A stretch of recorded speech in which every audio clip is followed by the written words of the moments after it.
توبہ ایک ایسا عمل ہے کہ جس سے رب تعالیٰ انسان کے گناہ بھی معاف کرتا ہے اور انسان کے باطن کو بھی پاک فرما دیتا ہے۔ سبحان اللہ، سبحان اللہ۔ لیکن شرط یہ ہے کہ توبہ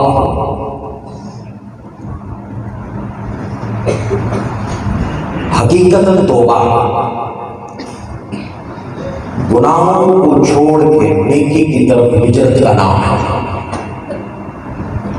کہ جب بندہ اپنے مالک کے حضور آئے، اپنے گناہوں پہ نادم ہو، شرمندہ ہو، اللہ کے حضور روئے، تو پھر اس کا یہ رونا صرف آنکھوں سے نہ ہو، آنکھوں کے ساتھ اس کا دل بھی روئے، اس کی توبہ صرف زبان کی توبہ نہ ہو بلکہ اس کا من بھی روئے، اس کا دل بھی روئے، کیونکہ دنیا ظاہر تکتی ہے، اللہ باطن دیکھتا ہے۔ سبحان اللہ، سبحان اللہ۔ اور ایسا نہ ہو کہ ظاہراً انسان توبہ کرتا رہے، استغفار کرتا رہے، گناہوں پہ شرمندہ ہوتا رہے، لیکن من میں گناہ کی لذت باقی ہو، دل میں ابھی بھی گناہوں کا خیال ہے، تو حضرت رابعہ بصری فرماتی ہیں تو پھر ہماری توبہ کو بھی توبہ کی ضرورت ہے کہ ہم نے کیسی توبہ کی کہ ہم گناہ نہ چھوڑ سکے، گناہوں سے ہجرت نہ کر سکے، اپنے من کو نیکی کے نور سے منور نہ کر سکے، تو آپ فرماتی ہیں پھر توبہ نہیں ہے، اس توبہ پہ بھی اللہ کی بارگاہ میں توبہ بنتی ہے۔ عام طور پر ہماری یہی توبہ ہے، ہم شب برات کو بھی آ کے روتے ہیں، لیلۃ القدر کو بھی روتے ہیں، مختلف راتوں میں آتے ہیں اللہ کے حضور آنسو بہاتے ہیں، پر ہماری زندگیوں میں انقلاب نہیں ہے، ہمارے مزاج نہیں بدلتے، ہماری زندگی سے گناہ نہیں ختم ہوتے، ہماری زندگی سے لذتیں نہیں ختم ہوتی، ہمارے من میں لذت گناہ باقی رہتی ہے۔ اس کا مطلب یہ ہے کہ ہم نے وہ توبہ حقیقی توبہ نہیں کی۔ حقیقی توبہ کیا ہے؟ کہ انسان گناہ چھوڑے اور نیکی کی طرف آ جائے، مالک کے حضور رجوع کرے۔ امام غزالی فرماتے کم من مستغفر ماتوب و معقوب، فرمایا بہت سارے ایسے ہیں توبہ کرنے والے، استغفار کرنے والے، وہ راتوں کو اللہ کے حضور آ کے روتے، گڑ گڑاتے، مالک کے حضور معافی مانگتے، فرمایا باوجود اس کے اللہ رب العزت کا عذاب ان پہ رہتا ہے، مالک معاف نہیں کرتا، مالک انہیں نہیں چھوڑتا۔ فرماتے وہ ادھر توبہ کرتے ادھر فرق نہیں پڑتا، رب کی رحمت اسے نہیں ڈھانپتی، مالک معاف نہیں کرتا، مالک اس کے نامہ اعمال سے اس کی خطائیں معاف نہیں کرتا۔ اور ساتھ میں آپ فرماتے ہیں کچھ ایسے ہیں کہ جو توبہ نہیں کرتے، استغفار نہیں کرتے، چپ بیٹھے رہتے ہیں، لیکن مالک کی رحمت نازل رہتی ہے، سبحان اللہ۔ مالک کرم کرتا ہے، فضل کرتا ہے۔ تو کسی نے پوچھا یہ عجیب بات نہیں کر دی، ایک بندہ توبہ کرے اور وہ اللہ کے عذاب کا شکار رہے، اور ایک بندہ چپ بیٹھا ہے باوجود اس کے رب کی رحمت اسے آگے ڈھانپ لیتی ہے۔ تو آپ فرماتے ہیں یہ جو توبہ کر رہا ہے، یہ جو اللہ اللہ کر رہا ہے، وَقَلْبُهُ فَاجِرٌ، اس کے دل میں لذت گناہ باقی ہے، اس کی توبہ صرف زبان سے ہے، من سے توبہ نہیں ہے۔ ارے زبان اللہ کے حضور توبہ کر رہی ہے پر دل اللہ کے حضور توبہ نہیں کر رہا، اس کا سر اللہ کے حضور جھکتا ہے پر اس کا دل نہیں جھکتا، اس کا من نہیں جھکتا ہے۔ فرمایا وہ تو جانتا ہے نا من میں کیا لیے بیٹھا ہے، اسے تو خبر ہے نا۔ لوگ تو کہیں گے بڑا رونے والا ہے، بڑا توبہ کرنے والا ہے، زاروں کی طرح روتا ہے، پر اللہ جب دل تکتا ہے کہ دل کے اندر ابھی بھی گناہ کی لذت ہے، اور فرمایا یہ جو چپ بیٹھا ہے وَقَلْبُهُ ذَاکِرٌ، پر اس کے دل میں خدا بستا ہے، اللہ بستا ہے۔ ارے دل ہے ہی اللہ کی محبت کے لیے، جہاں ہم نے دنیا کی محبت بسا لی، مال و دولت کی محبت بسا لی، یہ قلب اللہ نے دیا تھا کہ یہاں میری محبت رہے، میرا پیار رہے، میری طلب رہے، پر یہاں دنیا کی طلب آ گئی، یہاں دنیا کی رنگینیاں یہاں آ گئی، دنیا کی لذتیں آ گئی، مالک کا دیدار کی لذت اور وصال اور ملاقات کی لذت ہم نے نہ بسائی۔ دل تو اس لیے دیا تھا نا کہ اللہ بسے۔ اللہ کہتا ہے تریدون عارض الدنیا، تم دنیا چاہتے ہو، دنیا کا اسباب چاہتے ہو، دنیا کا مال چاہتے ہو، دنیاوی عزتیں چاہتے ہو، تم عارضی چیزیں چاہتے ہو، عارضی لذتوں کے پیچھے ہو، واللہ یرید الآخرہ، پر اللہ تمہیں بڑا نفع دینا چاہتا ہے، اللہ آخرت دینا چاہتا ہے، اللہ اپنا پیار دینا چاہتا ہے، اللہ اپنی محبت دینا چاہتا ہے، اللہ اپنی ذات دینا چاہتا ہے، اللہ اپنی ملاقات دینا چاہتا ہے، اللہ اپنے وصال کی لذت دینا چاہتا ہے۔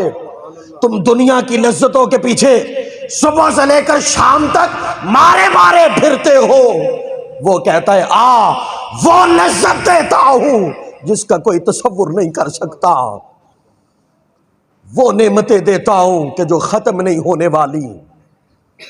مالک ہمیں پکار پکار کے کہتا ہے میں تمہارا بھلا چاہتا ہوں، میں تمہیں جہنم سے بچانا چاہتا ہوں، میں تمہیں تکلیف سے بچانا چاہتا ہوں۔ اے انسان تو ایسا غافل ٹھہرا کہ تو پھر بھی میرے حضور نہیں آتا۔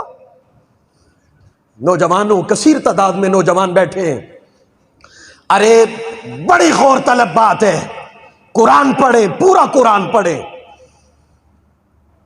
رب تعالیٰ کا کرم دیکھیں، رب تعالیٰ کا فضل دیکھیں۔ صبح و شام ہم گناہ کرتے ہیں، مالک گناہ کو تو ظلم کہتا ہے، مالک گناہ کو تو ظلم کہتا ہے، پر گناہگار کو ظالم نہیں کہتا، گناہگار کو ظالم نہیں کہتا، گناہ کو ظلم کہتا ہے۔ مالک جو گناہ کرتا ہے وہ ظلم کرتا ہے، اور ظلم کرنے والا ظالم ہوتا ہے۔ تو گناہ کو ظلم کہتا ہے پر گناہگار کو ظالم نہیں کہتا، کیا وجہ ہے؟ اللہ رب العزت کہتا ہے یہ جو گناہگار ہے امید ہے کہ کبھی میرے حضور معافی مانگنے آ جائے گا، میری رحمت ڈھانپ لے گی، میرا کرم ڈھانپ لے گا۔ یہ جو دنیا کے پیچھے بارہ بارہ پھرتا ہے کبھی تو میری یاد آئے گی نا اسے، کبھی تو میرے حضور واپس آئے گا، پلٹے گا۔ فرمایا پھر میری رحمت جب ڈھانپے گی تو پھر میں اسے ظالم کیسے کہہ سکتا ہوں؟ گناہگار ہے ظالم میں نہیں کہتا۔ فرمایا مولا ظالم کب ہوتا ہے؟ فرمایا یہ ظالم اس وقت ہوتا ہے جب توبہ نہیں کرتا، گناہ کرنے سے ظالم نہیں ہوتا، توبہ نہ کرنے سے ظالم بن جاتا ہے۔ وَمَن لَّمْ يَتُبْ فَأُولَٰئِكَ هُمُ الظَّالِمُونَ، کہا گناہگار ظالم نہیں ہے، یہ گناہگار جو میرے حضور نہیں آتا، معافی نہیں مانگتا، میرے حضور روتا نہیں ہے، گڑ گڑاتا نہیں ہے، میرے حضور شرمندہ نہیں ہوتا، فرمایا پھر ظالم ہوتا ہے۔ ان اللہ لا یہدی القوم الظالمین، جب ظالم ہوتا ہے اس وقت پھر میں اسے ہدایت نہیں دیتا، پھر بھٹک جاتا ہے۔ پورا قرآن پڑھیے گا، جہاں اللہ نے گناہگار کو پکارا ہے نا تو اللہ نے ایسے بھی نہیں پکارا اے بندے، کہا پہلے ہی گناہ کر کے ڈرا ہوا ہے۔ اگر کہوں گا اے بندے تو اور ڈر جائے گا۔ ارے نیک کو پکارا تو اے بندہ کہہ لیا، گناہگار کو اللہ نے پکارا تو اے بندہ نہیں کہا، کہا یا عبادی، اے میرے بندے، اے میرے بندے۔ تاکہ گناہگار کو پتہ چل جائے جب وہ کہہ رہے تو میرا ہے، تو پھر کہا کہ وہ میرے حضور آئے گا، پھر میں گناہ نہیں دیکھوں گا، اس کا آنا دیکھوں گا، اس کا رونا دیکھوں گا، اس کا تڑپنا دیکھوں گا۔ کہا رونا نہیں بھی نہ آتا، رونے جیسا منہ ہی بنا لے، رونے جیسا منہ ہی بنا لے، مجھے تب بھی اس پہ رحم آ جاتا ہے۔ اور سنیے میرے اللہ کا پیغام، اور یہ حضرت داؤد علیہ السلام بڑی ایمان افروز بات ہے، نوجوانوں خاص آپ کے لیے، آج کی رات توبہ کی رات، آج کی رات رجوع اللہ کی رات، آج کی رات گناہ چھوڑنے کی رات، آج کی رات نیکیوں کی طرف پلٹ جانے کی رات، آج کی رات مالک کے حضور شرمندہ ہونے کی رات۔ رب تعالیٰ کیا کہتا ہے سنیے گا، آپ آ گئے، یہی اللہ کی توفیق تھی آپ کے لیے، آپ آئے، اس کے در پہ آ گئے، دروازے پہ آ گئے، وہ کسی کو اس طرح واپس نہیں لٹاتا۔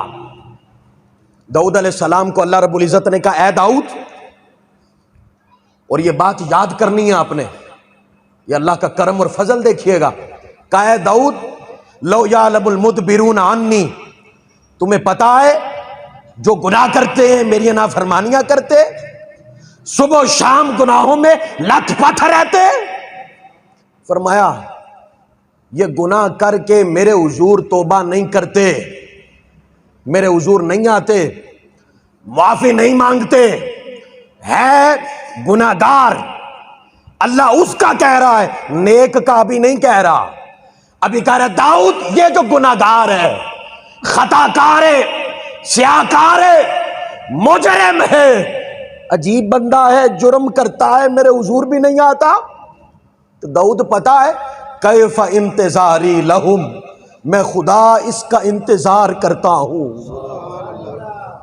گناہگار کا انتظار کرتا ہوں، کیفا کیسے، وہ خدا ہی جانے۔ فرمایا میں جو کسی کا محتاج نہیں، میں کسی کو معاف کروں تو کسی سے پوچھنے کی ضرورت نہیں، میں قادر ہوں، سب سے بڑا ہوں، میری رحمت جیسی کسی کی رحمت نہیں ہو سکتی، میری شفقت جیسی کسی کی شفقت نہیں ہو سکتی۔ عجیب ہے میرا محتاج، کرتا ہے گناہ، میرے حضور بھی نہیں آتا، داؤد پھر بھی میری محبت دیکھ، میں خدا ہو کے منتظر رہتا ہوں۔ فرمایا وہ شوق الی ترک معاصیہم، اور فرمایا کہ مجھے شوق ہے کہ یہ گناہ چھوڑ دے، میری نافرمانیاں چھوڑ دے۔ اگلی بات سنیے گا، کہا داؤد یہ میری محبت پتہ ہے کن کے لیے؟ جو گناہ کرتے ہیں تو نہیں آتے، میں انتظار خدا ہو کے ان کا کرتا ہوں۔ فرمایا یہ میرا انتظار گناہگار کے لیے ہے، داؤد بتا جو آ جاتا ہے میرے حضور توبہ کرنے، استغفار کرنے، میرے در پہ آ جاتا ہے، اگر گناہگار سے اتنا پیار کرتا ہوں تو توبہ کرنے والے سے کتنا کرتا ہوگا، استغفار کرنے والے سے کتنا کرتا ہوگا۔ مجھے کیا ضرورت پڑی ہے اسے جہنم میں جلانے کی؟ اور فرمایا حدیث ہے، فرمایا جو زندگی بھر ایک دفعہ بھی میرے خوف کی وجہ سے آنکھ سے آنسو نکلا تھا، اللہ کہتا ہے عین اسی وقت میں نے اپنی دوزخ اس پہ حرام کر دی تھی، ایک آنسو کا بدلہ یہ دے تو جو ہر رات کوئی شب برات بنائے، جو ہر رات روئے مصلی پہ اللہ کے حضور، خدا کی قسم لوگوں کے سامنے رونا ذلت ہے، بندہ رسوا ہو جاتا ہے جو لوگوں کے سامنے روتا ہے، ارے مالک کے سامنے رونا عزت ہے، وقار بخت بلند ہوتا ہے جو اللہ کے حضور روتا ہے، جو اللہ کے حضور گر گراتا ہے، پھر مالک کہتا ہے تو آ مجھے بتا، میں سنتا ہوں۔ دنیا کو مشکلات بتانے والوں، اللہ کہتا ہے میں سنتا ہوں، مجھے بتا۔ دنیا کو بتائے گا تماشا بنے گا، میں پورا بھی کروں گا، کسی کو یہ بھی نہیں بتاؤں گا رات مانگنے آیا تھا۔ دنیا والے ذلیل کر دیں گے، ایک در کی محتاجی پہ آ جا، در در کی محتاجی سے جاتا رہے گا، سبحان اللہ میرے حضور آ جا۔ حدیث مبارکہ ہے اور حدیث قدسی ہے، آقا علیہ الصلوۃ والسلام فرماتے ہیں اللہ کہتا ہے یا عبادی، اے میرے بندو، میں نے اپنی ذات پہ ظلم کو حرام کر دیا ہے، اور میں ظلم نہیں کرتا، یا عدل کرتا ہوں یا فضل کرتا ہوں، سبحان اللہ یا عدل کرتا ہوں یا فضل کرتا ہوں۔ آج کی رات ہم دعا کرتے ہیں مولا عدل بھی نہ کرنا، سبحان اللہ عدل بھی نہ کرنا، فضل ہی کرنا، کرم کرنا۔ تو عدل کرنے پہ آ گیا، کون بچے گا؟ کون ہے کائنات کے اندر کہ تیرے عدل کے سامنے بچ سکے؟ تو حساب لینے پہ آ جائے تو کون ہے جو حساب دے سکے؟ مالک کمزور ہیں، ہم ناتواں ہیں، خطا کار ہیں، تیرے در پہ بیٹھے ہیں کیونکہ خطا کار ہیں، اقرار جرم کرتے ہیں۔ مالک تو فضل کر دے، کرم کر دے۔ اللہ کہتا ہے میں نے ظلم اپنی ذات پہ حرام کیا ہے، فرمایا تم بھی ایک دوسرے پہ ظلم کرنا حرام کر دو کیونکہ میری سنت ہے، فرمایا کہ میں ظلم نہیں کرتا، تم بھی ظلم نہ کرو۔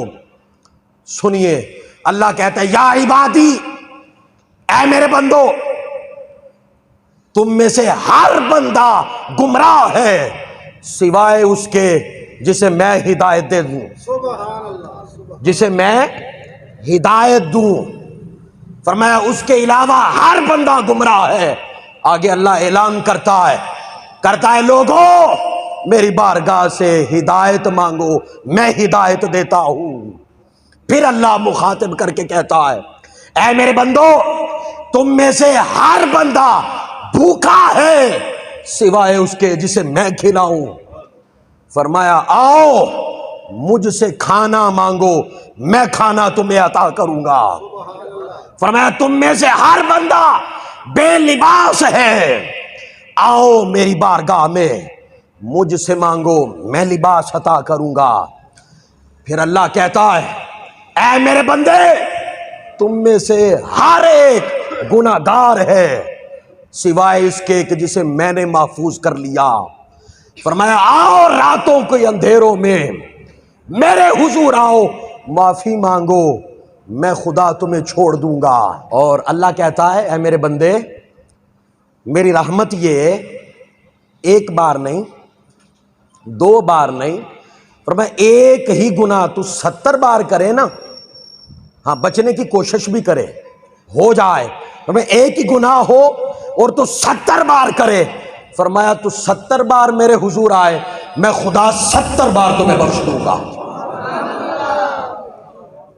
اس کا کرم، اس کا فضل، اس کی رحمت، اندازہ کیجئے گا اس کے غضب پہ اس کی رحمت حاوی ہے۔ اور توبہ کیا ہے؟ اب میں چند اقسام اس کی بیان کر کے میں اپنے پیغام کی طرف جاؤں گا۔ یہ تو سمجھ آ گئی کہ توبہ حقیقت میں بدلنے کا نام ہے، اور جو اللہ کے حضور آ جاتا ہے، جو اللہ کے حضور آ جاتا ہے تو مالک اسے خالی نہیں لٹاتا۔ یہ دو باتیں تو سمجھ آ گئیں۔ اب تیسری بات پہ آئیں، توبہ۔ توبہ کا پہلا درجہ انسان کے جسم سے جتنے گناہ سرزد ہوتے ہیں سب کو چھوڑنا توبہ ہے۔ 7 اعضاء، آنکھوں کا گناہ، کانوں کا گناہ، زبان کا گناہ، ہاتھ کا گناہ، پیٹ کا گناہ، اور اسی طرح پاؤں کا گناہ۔ فرمایا جب تک بندہ انہیں نہیں چھوڑتا اسے توبہ نصیب نہیں ہے، اسے توبہ نصیب نہیں ہے۔ اب دیکھیے آنکھوں کا گناہ کیا ہے؟ 3 چیزیں ہیں۔ شہوت کی نگاہ سے کسی کو نہ دیکھے، میں نماز بھی پڑھوں، توبہ بھی کروں، استغفار بھی کروں، دن کے 1000 تسبیح استغفر اللہ کی بھی نکالوں، پر آنکھ میں بے حیائی ہے، آنکھ حرام تکتی ہے، حرام تکنے سے محفوظ نہیں ہے، تو زبان سے توبہ کی، آنکھ کے اندر لذت گناہ باقی ہے، توبہ نہیں ہے، جب تک کہ آنکھ کو حرام کے تکنے سے محفوظ نہ کر لیا جائے۔ اسی طرح دوسری یہ چیز کہ کسی کو زندگی بھر ان آنکھوں سے حقیر نہ جانے۔ اگر وہ کسی کو حقیر جانتا ہے، اس کا مطلب یہ آنکھوں نے ابھی توبہ نہیں کی۔ اسی طرح تیسری بات، اپنی آنکھوں سے کسی کے عیب دیکھ کے اچھالے نہ، یہ آنکھیں عیب نہ دیکھیں، بندوں کے صرف عیب ہی نہ تکتی رہے۔ ہمارا حال کیا ہے؟ ہم میں سے ہر بندہ ایک دوسرے کے عیبوں پہ نظر لگائے بیٹھا ہے، متلاشی عیب ہے۔ اندازہ کیجئے گا میں اور آپ کیا ہیں۔ مالک اگر ایک لمحے کے لیے پردہ اٹھا دے نا، ہم نظر دکھانے کے قابل نہ رہے، چہرہ دکھانے کے قابل نہ رہے۔ ارے وہ پردے ڈالتا ہے عیب دیکھ کے، تو ہم بندے ہو کے لوگوں کے عیب دیکھ کے پردے کیوں نہیں ڈالتے؟ ہماری ساری زندگی لوگوں کے عیبوں کے پیچھے گزر جائے، اور میں توبہ بھی کروں اور استغفار بھی کروں، لیلۃ القدر کو بھی رو لوں اور شب برات کو بھی رو لوں، اس کا مطلب یہ ہے مجھے توبہ نصیب نہیں ہوئی، وہ عبادت نہیں تھی، وہ عادت تھی۔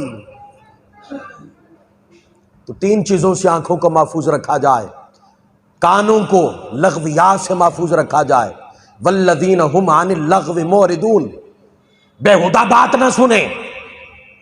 مومن کا ایمان کیا ہے؟ کبھی بیہودہ مجلس میں نہیں بیٹھتا، لغو بات نہیں سنتا، اور ہر وہ بات لغو ہے جو خدا سے دور کرے، اللہ سے دور کرے۔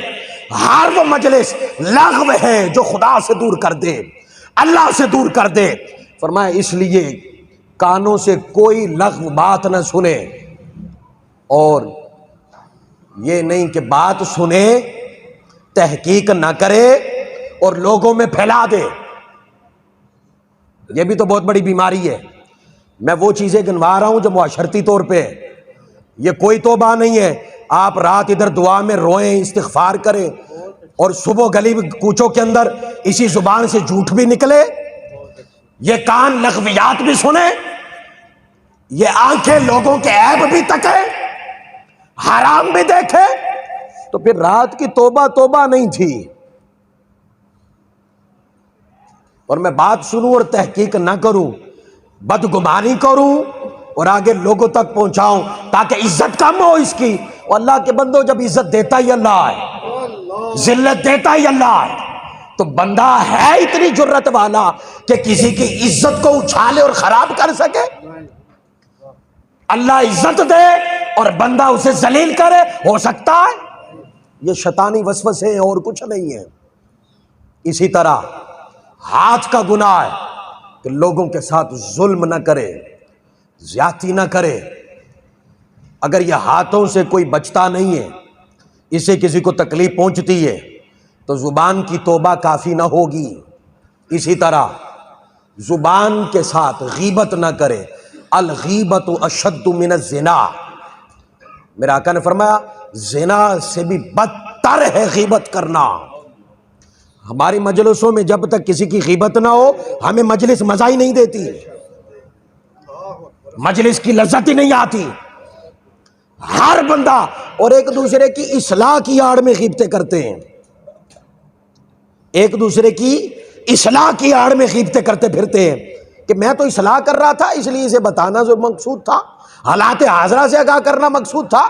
اگر اللہ نے ہمارے اعمال پہ کسی کو آگاہ کر دیا تو کیا کریں گے؟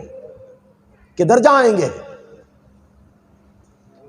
اس زبان سے غیبتیں نہ کریں، چغلی نہ کریں، اسی زبان سے لغویات ہمیں نہیں بکنی چاہیے، گالی نہ دیں، لوگوں کے درمیان فساد نہ کروائیں۔ اگر یہ سارا کچھ ہے تو پھر توبہ نہیں ہے۔ اب پیٹ کا گناہ کیا ہے؟ حرام چھوڑیں، حرام چھوڑیں، حرام کھانا چھوڑیں۔ ہم اس سے باز نہیں آتے۔ ہمارے گھر میں اندر آسائش ہونی چاہیے، ہماری اولاد پلنی چاہیے، میرا پیٹ بھرنا چاہیے۔ عجیب دین کا تماشا بنا دیا۔ ملک میں جس چیز کی ضرورت ہوتی ہے نا، اناج کی ضرورت ہوتی ہے، ابھی گندم کا قحط پڑا تھا، ہم نے ذخیرہ اندوزی کر لی، ریٹ بڑھے گا تو مارکیٹ میں پھینکیں گے۔ اچھا ذخیرہ اندوزی کر لی، اب جب مہنگے داموں بکا، اب ظاہری بات ہے مال زیادہ مل گیا، اب جناب نے پاسپورٹ پہ ویزا لگوایا، حضرت جی عمرے پہ تشریف لے گئے۔ ہمارا خدا مکہ مدینہ میں رہتا ہے، اللہ کو نہیں پتا کیا کر کے آیا ہے، حرام کھا کے آیا ہے اور میرے گھر کے چکر کاٹتا ہے۔ بھئی عمرہ بھی تو توبہ ہے، حج بھی تو توبہ ہے، نماز بھی توبہ ہے، روزہ بھی توبہ ہے، ورنہ ہمارے سجدوں کا محتاج نہیں وہ۔ ارے نماز پڑھ کے میں نہ بدلا، میں تاجدار کائنات کے در پہ گیا، روزہ رسول پہ گیا اور حضور کی امت کے ساتھ ظلم کر کے گیا، تو کیا میں جانے کے قابل ہوں؟ کیا محض اس چیز سے بخشا جاؤں گا؟ نہیں، پیٹ کو حرام سے بچائیں۔ جب تک پیٹ کو حرام سے نہیں بچائیں گے، ارے ایک لقمہ کھائیں تو 40 دن کی کیوں عبادتیں اللہ رد کر دے، منہ پہ مارے؟ تو بتائیں اسی حرام سے کیا ہوا نیکی کا عمل نیکی بنے گا؟ کبھی نہیں بنے گا۔ صرف مسجد کی حد تک توبہ نہ کریں خدا را، صرف مسجد کی حد تک نہ رہیں۔ کوئی ایسی شے نہیں ہے جس سے یہ جانچا جا سکے کہ یہ بندہ اللہ کے کتنا قریب ہے۔ نماز سے نہیں جانچا جا سکتا، روزے سے نہیں جانچا جا سکتا، حج و عمرے سے نہیں جانچا جا سکتا، چاہے ہر سال 5 عمرے بھی کرے، 5 عمرے بھی کرے، نہیں کوئی کہہ سکتا کہ یہ عمرہ اس چیز کی نشانی ہے، یہ اللہ کے قریب ہے۔ کائنات کے اندر صرف ایک ہی شے ہے جس سے اندازہ لگایا جا سکتا ہے یہ اللہ کے کتنا قریب ہے۔ دیکھو یہ انسانیت کے کتنا قریب ہے۔ اگر یہ انسانوں کے قریب ہے، سمجھ لیں یہ خدا کے قریب ہے، اللہ کے قریب ہے، مالک کے قریب ہے۔ انسان راضی ہے تو خدا راضی ہے۔ اور اگر ساری انسانیت کو دکھی کیا ہوا ہے، من میں حسد، بغض، کینہ، اناد، انتقام، زبان سے لوگوں کو گالی دینا، یہ سارا کچھ جاری رہے تو پھر رجوع اللہ کہاں ہے؟ بھئی توبہ کہاں ہے؟ اور اسی طرح پاؤں جو گناہ کی طرف اٹھتے رہیں اور وہی پاؤں مسجد کی طرف بھی اٹھتے رہیں، تو یاد رکھیے گا مسجد میں آنا قبول نہیں، فرض ادا ہوگا، فرض ادا ہوگا، پر آپ روحانیت سے محروم رہیں گے، اثر سے محروم رہیں گے۔ تو امام الانبیاء کے غلاموں، اصل توبہ یہی ہے، گناہ چھوڑنا۔ عبادت کرنا کوئی مشکل کام نہیں، یہ ذہن میں رکھیں، عبادت کرنا کوئی مشکل کام نہیں، گناہ چھوڑنا مشکل کام ہے۔ جو گناہ چھوڑ گیا وہ کامیاب ٹھہرا، اسے سجدوں کی بھی لذتیں آئیں گی۔ ہم دن میں 5 مرتبہ نماز بھی پڑھیں اور لذت نہ آئے، کبھی سوچا ہے کہ کیا کرتے رہیں کہ اس کے حضور سجدہ کریں جو اس کے قریب کرتا ہے، باوجود اس کے ہم دور ہو رہے؟ قریب تو اللہ کے ہونا چاہیے تھا، کیونکہ سجدے کرتے ہیں، پھر پیچھے۔ میرے آقا علیہ الصلوۃ والسلام کا نا کرم اور فضل دیکھیے گا، یہودی کا جنازہ جا رہا ہے، میرے آقا علیہ الصلوۃ والسلام کھڑے ہو گئے، صحابہ نے کہا یا رسول اللہ یہودی کا جنازہ ہے، میرے آقا نے فرمایا اذا رأیتم الجنازہ فقوموا، جب بھی دیکھو کھڑے ہو جاؤ۔ یا رسول اللہ یہودی ہے، میرے آقا نے فرمایا انسان نہیں ہے، انسان نہیں ہے یہ۔ میرے آقا علیہ الصلوۃ والسلام نے المبارک کا خطبہ دیا، خطبہ دے کے نا حضور آقا علیہ الصلوۃ والسلام اقامت ہو گئی، مصلی امامت پہ کھڑے ہو کے عین اللہ اکبر کہہ کے نماز میں داخل ہونا تھا، بس داخل ہونا تھا، عین اسی وقت باہر سے کسی نے آواز دے کے کہا اے محمد صلی اللہ علیہ وسلم، میری بات سنیے گا، میرے آقا نے یہ نہیں کہا ابو بکر سن لیجئے گا، عمر جائیے آپ سن لیں، وہ جو جان نچھاور کرتے تھے انہیں نہیں کہا جا سکتا تھا؟ میرے آقا نے کہا سب انتظار کرو، لگتا ہے کہ کوئی ضرورت مند آیا ہے، کوئی ضرورت مند آیا ہے، یوں چلا گیا تو لوگ کیا کہیں گے؟ امام الانبیاء کے در پہ گیا تھا اور اسی طرح لوٹ گیا، اسی طرح لوٹ آیا۔ اچھا نماز میں انتظار کروا دیا میرے آقا نے، جمعۃ المبارک کا خطبہ ہو گیا، تکبیر ہو گئی، اقامت ہو گئی، اللہ اکبر کہہ کے بس داخل ہونا تھا، میرے آقا نے فرمایا انتظار کرو میں بات سن کے آیا۔ باہر گئے، وہ یہودی تھا، میرے آقا نے پھر بھی واپس نہیں پلٹے کہ چلیں کسی اور کو کہتے ہیں، کون سا مسلمان ہے، کون سا ہمیں مانتا ہے، کون سا خدا کو مانتا ہے؟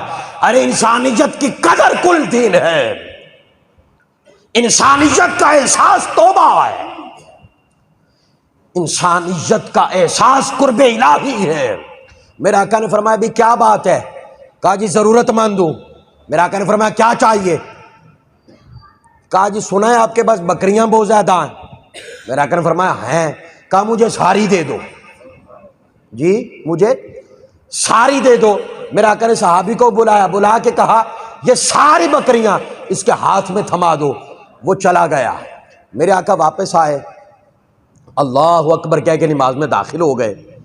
وہ اپنے قبیلے میں گیا نا تو دونوں ہاتھ اٹھا کے کہتا ہے لوگوں مصطفیٰ پہ ایمان لے آؤ، تاجدار کائنات پہ ایمان لے آؤ۔ وہ قبیلے والے سارا ہی قبیلہ غیر مسلم تھا، کہنے لگے بھئی کیا دیکھا ہے، کیوں ہم ایمان لے آئے؟ فرمایا جو بندہ عطا کرتے وقت پیچھے نہ دیکھے، کچھ بچا ہے کہ نہیں بچا، وہ اللہ کے نبی کے سوا کوئی اور نہیں ہو سکتا، میں کوئی اور نہیں ہو سکتا۔ اچھا مجھے بتائیں، جو بات سمجھانے والی وہ ذرا سنیں، مجھے ایک بات بتائیں، میرے آقا نے وہ مانگنے آیا تھا، ضرورت تھی، حاجت پوری کی، اچھا میرے آقا نے بٹھا کے کتنی تبلیغ کی تھی؟ بیٹھ تجھے قرآن سناؤں، بیٹھ تجھے پیغام دین دوں۔ وہ کافر تھا، یعنی یہودی تھا، اہل کتاب، آیا ضرورت پوری کی، گیا، سارا قبیلہ مسلمان ہو گیا۔ کیا تھا؟ صرف مصطفیٰ کریم نے نا کردار کی ایک جھلک دکھائی، اخلاق کی ایک جھلک دکھائی۔ ارے میں کیسا کلمہ پڑھنے والا، میں کیسا حضور کا غلام کہ مجھ سے انسانیت تنگ ہو، ہر انسان مجھ سے دکھی ہو اور میں حضور کا کلمہ پڑھوں۔ آخری بات اور میرا پیغام ختم، انسانیت کی قدر، یہی توبہ ہے، گناہ چھوڑنا ہی توبہ ہے۔